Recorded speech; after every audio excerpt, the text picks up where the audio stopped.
Assalamu alaikum.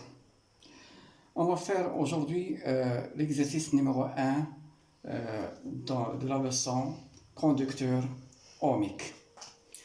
Vous avez ici un montage qui comporte un générateur source de tension et une résistance R1 en série avec une résistance R2 et une résistance R3 en parallèle avec ces deux résistances.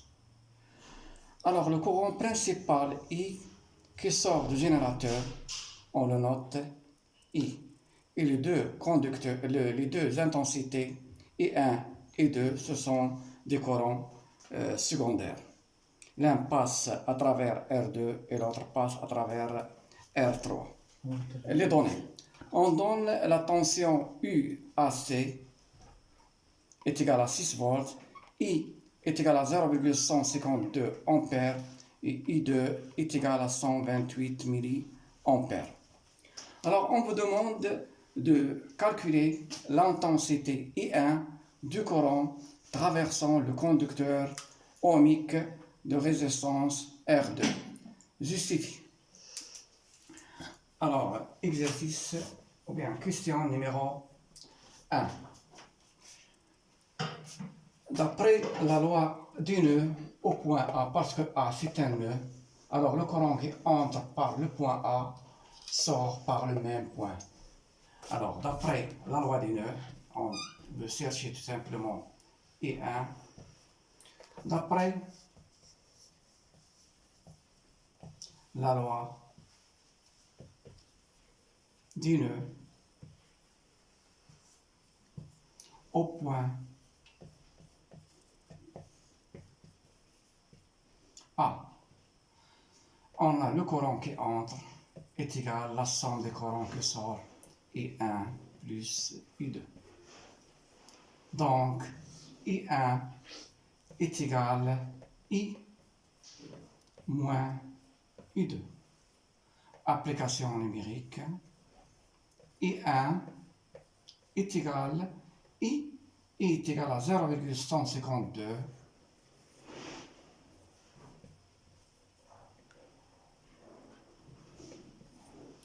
moins I2 0,128.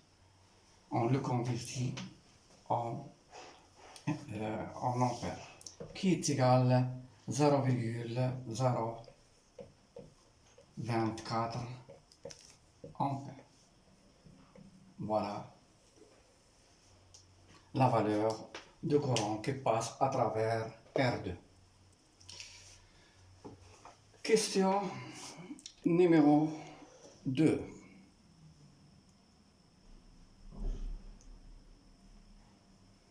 Quelle est la valeur de l'intensité du courant traversant le conducteur ohmique de résistance R1? Justifie.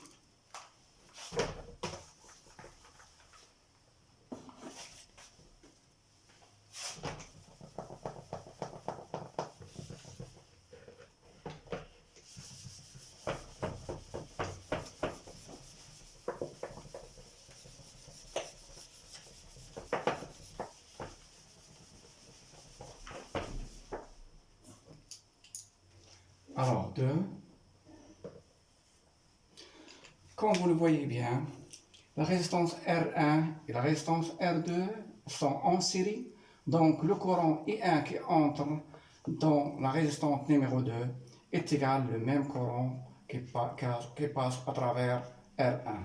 Donc, ce courant-là, l'intensité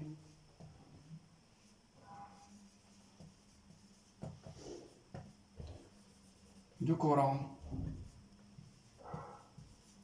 qui circule ou bien qui traverse la résistance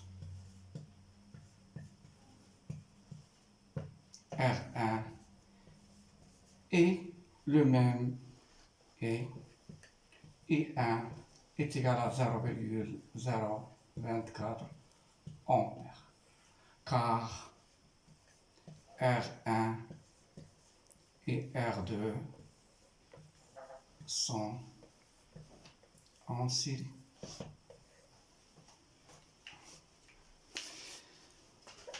Puis, on vous demande, dans la question numéro 3, calculer la résistance R3. On doit justifier.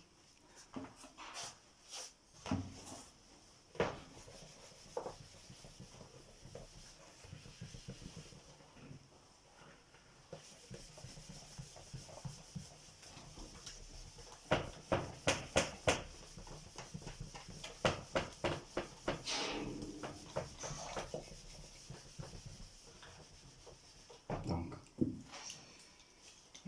à la question numéro 3, on vous demande de trouver la valeur de la résistance R3.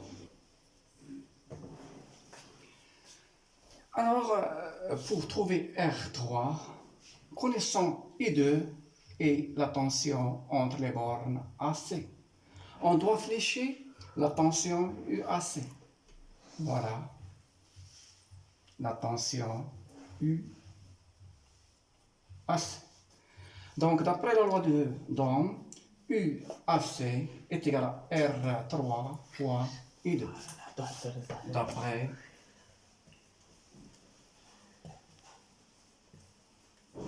la loi d'Ohm.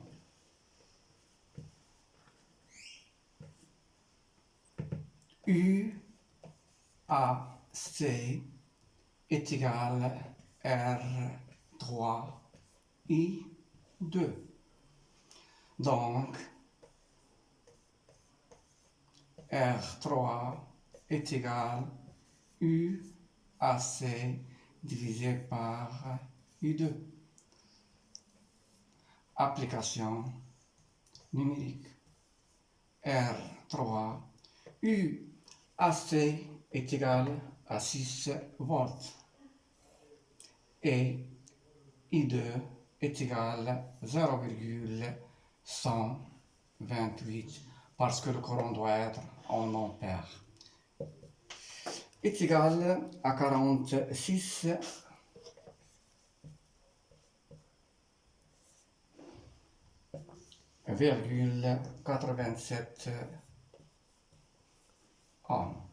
Voilà la valeur de la résistance R3. Quatrième question. On vous demande de calculer la résistance équivalente de R1 et R2.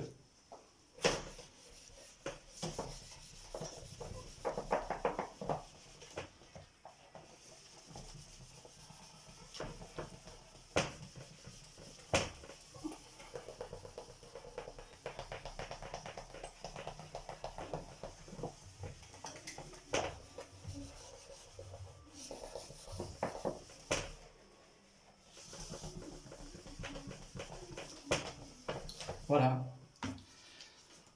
Quatrième question. Résistance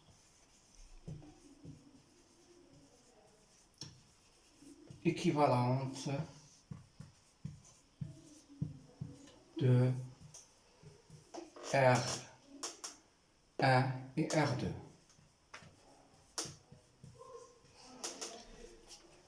De la même façon, comme vous le savez bien, R1 il est en série avec R2. Voilà A et voilà le point C et A. Je peux remplacer ces deux résistances par une résistance équivalente, voire courte.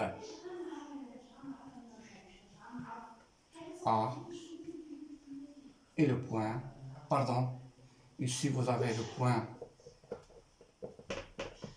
A et ici vous avez le point C.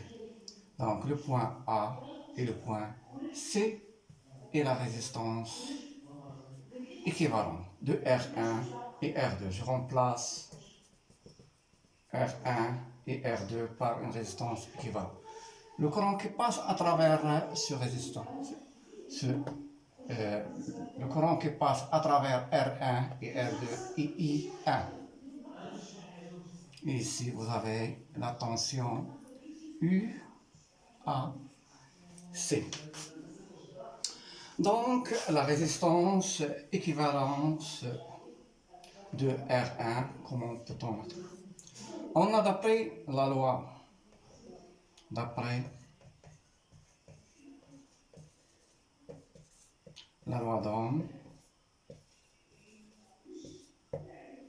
UAC est égal à R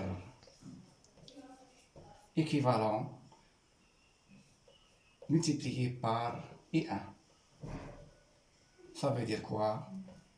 I1 est égal à UAC divisé par R divisé pardon, on cherche R équivalent sur I1.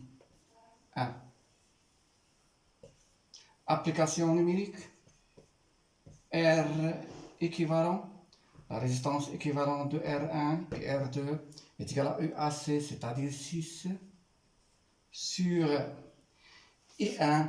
I1, on l'a déjà vu dans la question numéro 1, c'est 0,024, qui est égal à 250 ohms.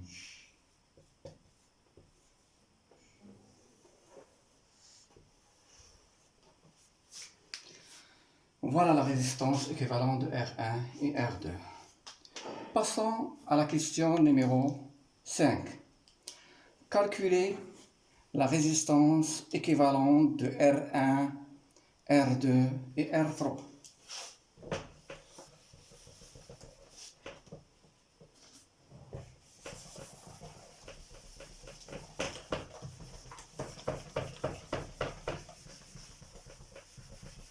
Donc, cinquième question, la résistance R' équivalent de R1, R2 et R3. On va essayer de trouver cette résistance. Donc, ce montage-là,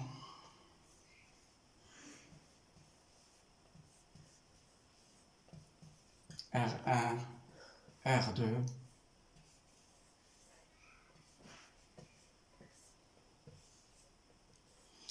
il est équivalent au montage R équivalent, ici vous avez R3. On a remplacé R1 et R2 par la résistance équivalente qu'on a trouvée dans la question précédente, qui est égale à 250 ohms. Et comme vous le voyez bien, R équivalent et R3 sont branchés en parallèle. Donc, ce circuit, il est équivalent à ceci. Je remplace R équivalent et R3 par R' équivalent. Toujours, vous avez le point C et ici le point A, le point A et le point C, C et A. R' équivalent est égal à R équivalent qui est parallèle à R3. R' équivalent, c'est quoi? C'est R équivalent parallèle à R3, qui est égal à R équivalent multiplié par R3 sur R équivalent plus R3. Tout simplement parce que cette résistance et celui-là sont en parallèle. Application numérique, R' équivalent. R équivalent est égal à 250 multiplié par R3. R3 déjà vu, 46,87 sur 250 plus 46,87 qui est égal qui est égal à 39,4 ohms. Voilà la valeur de la résistance équivalente de R1, R2 et R3. Puis on vous demande, dernière question, de retrouver la valeur de I. La valeur de I déjà donnée est égale à 0,152. Elle est donnée. I est égal à 0,152 ampères. On veut la trouver de notre manière. Vous avez la résistance R' équivalent, la borne C et la borne A et le courant qui entre, c'est le courant principal qui entre dans cet ensemble. Cet ensemble-là, c'est la résistance R' équivalent. En appliquant la loi d'Ohm, UAC est égal à R' équivalent fois I. On a, d'après la loi d'Ohm, UAC est égal à R' équivalent fois I. Ça veut dire que I est égal à UAC divisé par R' équivalent. UAC est égal à 6. R' équivalent est égal à 39,4.